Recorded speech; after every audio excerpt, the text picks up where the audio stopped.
Now, I didn't know if I should do this or not, but I'm just going to go out. I'm just going to go out on a limb and do this. Right. And this is for both you, Lori, and Jeff. I know, Lori, that this is the first Mother's Day without your mom. And Jeff, I don't know how many years it's been since your mom has passed away. This will be the 9th month. The 10-year anniversary is this October when she died. So I'm the only one on the show that still has my mom. And I'm sure that there's a lot of you listening right now that this Mother's Day is going to be really, really difficult for you. And I think, the other day we were talking off the air about this and Lori had brought up, this is the first time. This is the first Mother's Day without my mom. And I thought, wow, that's got to really suck. I found something online. And I thought maybe it would bring some peace to you so that you don't feel so alone. And I thought it was just beautifully said. And I'm going to try to get through this because can you just move over there, Lori? Because I don't really want to look at you when I read this. Okay. But it's a blog from a woman by the name of, Jenna Rose. And she blogs all the time. She, in fact, wrote a book about life going on after losing your mom. And she wrote this, and I just thought it was beautiful. So I thought I would share it. Today sucks, I know. It's going to be hard, but so is every other day since you lost your mom. There is absolutely no love in this world like the love of a mother. There's a void that cannot and will not ever be filled, no matter what else anybody tells you. You don't miss her today any more than you will tomorrow or the next day or the day after that.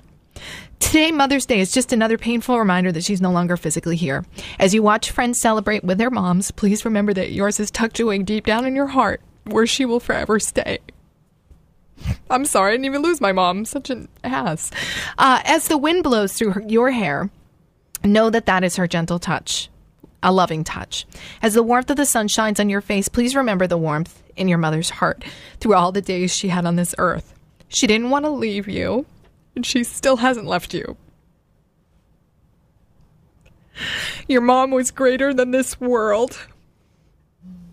I know sometimes life just doesn't seem fair, and it never will, but please, please don't cry today like I am. For your mother would not want anything but a smile on your face. I feel the pain within your heart as another day passes without her. She doesn't want you to be sad. She wants you to honor her life in the best way possible. And that way is to live it. Live it for you. Live it for her. I know it's sometimes easier said than done, and sometimes words just don't help. And I know this because I lost my beautiful 48-year-old mother 2 years ago when I was 24. God, that's young to lose your mom. I have come to find that the best way to heal is to remember. Remember her. Remember the sorrow. Remember the love. Remember everything. Talk to her. She's always listening. And simply cherish the time you did have with her and the memories that you both made. I want you to know that on this day, you are not alone. You're never alone. All of our mothers are watching over us from heaven this Mother's Day and every day for the rest of our lives. Happy Mother's Day to all the motherless daughters and sons out there. Today is your day too. Celebrate her. Start a new tradition. Live life to the fullest. And most importantly, remember that even through the darkest of your days, life still goes on. So I'm sorry I got a little thanks, Meredith. But I don't think that people remember. There's a lot of people without moms this Mother's Day. Yeah. You bring up a good point because all week long, all I've heard is what I'm doing, going to get my mom, what I'm doing for my mom, and I'm like, what am I going to do? So, thank you. I don't know how, I know. And I didn't know whether or not to do that because it's very sweet. know it brings up hard feelings. But it's the toughest time for me every year. It's this time of year because her birthday was last week. And Mother's Day is this week. Double whammy. And then October, the anniversary of her death, is the one that gets me the most. And this year, especially, it's going to be 10 years in October for me. And I was telling Lori earlier, I want to say it gets easier.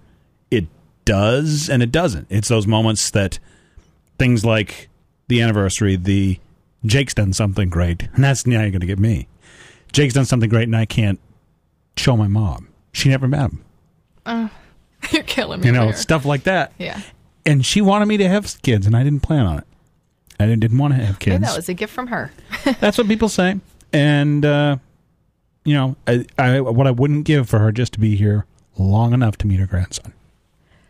Okay, I would talk, but I can't talk as well as you two when you cry, so I'm not going to say anything. Well, I was fine until I started talking about my cat again. I know you hate hugs, Jeff, but I just want to give you a hug, Laura. Because I know, I know this is a rough weekend coming up, and I love you. I thought you were going to go hug Jeff. I'm going to hit this button before I, short out this console. He hates hugs and anything with puppies and rainbows. So there's no damn Kleenex in the studio. The Q Morning Show with Meredith, Jeff, and Lori. Good morning. On Q 97.9.